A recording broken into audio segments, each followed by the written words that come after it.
Everyone, and welcome back to Lily's Everyday. Today we are going to be making beef patties, also known as cutlets.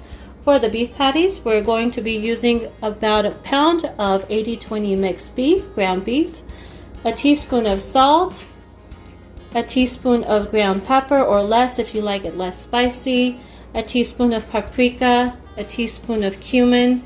I've also put half a bunch of coriander and half a bunch of parsley in the food processor and process that. That's the mixture right there.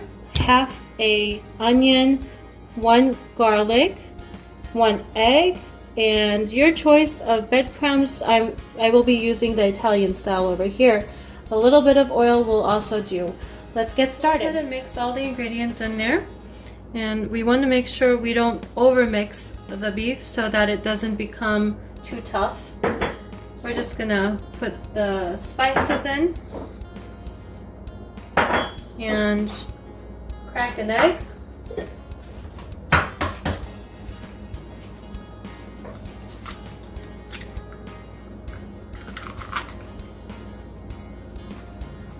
And now we're gonna put the garlic, the herbs, the onion in here. It smells so good. So fresh. Now the trick is to mix a handful of the breadcrumbs in here too. The egg is going to act as a binder and the breadcrumbs are going to soften the meat up as well and keep it moist while you fry it. So give this a good mix.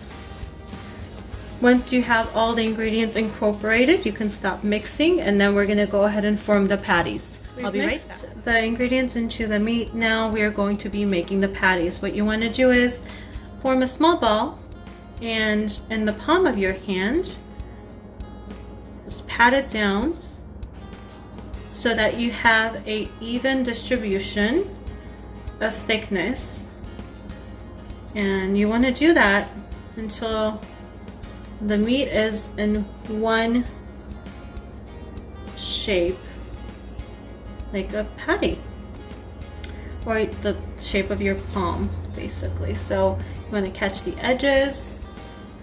Once you do that and you're happy with the shape, you're going to put it into the breadcrumb mixture and coat both sides like so. Once you're done with the meat mixture and everything's ready to go, it is time to fry it. We'll be right back. On medium high, and I'm gonna just give it a quick drizzle with some oil, not too much.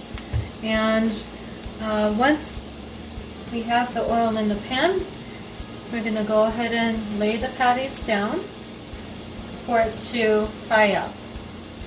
We are looking for a golden brown coating on both of the sides, but it is important not to flip the patty until one side is fully cooked. Otherwise, the crust that is building up the flavor will kind of disintegrate into the pan. So it is important you let one side cook all the way before you flip it over to the next side. We'll be right. It's been about 5 minutes ever since it started frying. We just want to make sure it's cooking, and once you can easily take it off of the pan, know that it is ready. If you have to scrape it off, that means it is not ready for you to flip it over. You're going to do this until all the meat has been cooked, and then you're going to be ready for serving. We'll be right back. And here we have the beef patties, guys. I hope you guys try this recipe at home. It comes together in literally in under 30 minutes, and it is kid approved and preteen approved. I know everybody in the family will be satisfied with this recipe. If you guys try it, comment down below. And thank you all so much for watching. See you back soon.